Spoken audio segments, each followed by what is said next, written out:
প্রত্যেক নবীকে আল্লাহ তাআলা একটা গ্রুমিং, একটা ট্রেনিং সেশনের মধ্য দিয়ে নিয়েছেন। সেটা কি? সেটা হচ্ছে সবাইকে আল্লাহ তাআলা শেফার্ড হিসেবে কাজ দিয়েছিলেন, রাখাল হিসেবে। পৃথিবীর সব নবীরা ছাগল চড়াতেন, সব, আদম আলাইহিস সালাম থেকে শুরু করে বিষ্ণু ইসা ইসলাম পর্যন্ত।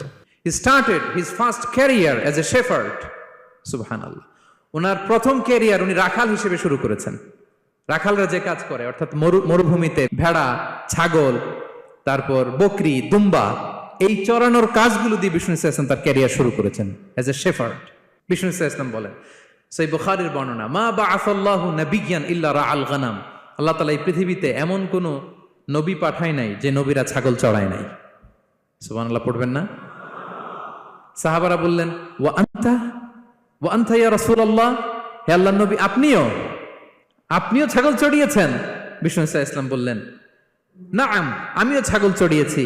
ওয়া কুনতু আরআহা আলা কারারিত লি আহলি মক্কা। আমি অল্প কিছু মজুরির বিনিময়ে, অল্প কিছু টাকার বিনিময়ে, সামান্য কিছু পারিশ্রমিকের বিনিময়ে মক্কার লোকদের ছাগল চড়িয়ে দিতাম। সুবহানাল্লাহ পড়েন।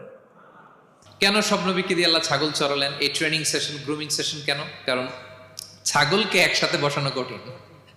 ছাগল একটু কি বলে, একটু টেরা টাইপের প্রাণী, কথা শুনতে চায় না। ধরেন যে সারা সপ্তাহ আপনি খুব ব্যস্ত, একদিন সুযোগ পাইছেন সপ্তাহে যে আজকে আমি ফ্রি আছি, যাই পুকুরে যে আমিও গোসল করি, ছাগলটারও গোসল করাই। এটা ধরে যদি এখন পুকুরের দিকে টান দেন, কি করবে?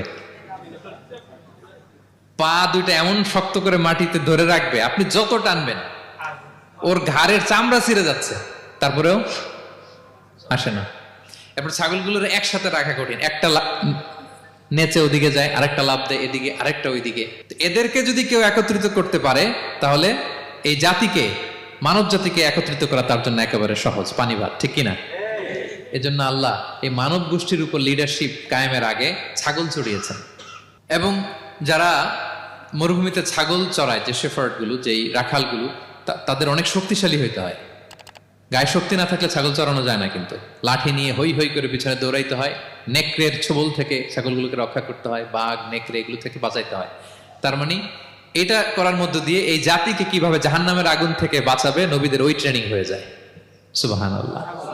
ছাগল এদিক ওদিক দৌড়াতে থাকে, এদেরকে যেমনি একত্রিত করতে হবে, নবীদের কাজও হচ্ছে মানব গোষ্ঠীকে ইউনাইটেড করা, একত্রিত করা। এজন্য আল্লাহ তাআলা মা বাআসাল্লাহু নাবিয়্যান ইল্লা রাআল গানাম, এই পৃথিবীতে এমন কোন নবী পাঠান নাই যে এই নবীকে দিয়ে আল্লাহ তাআলা ছাগল চড়ান নাই।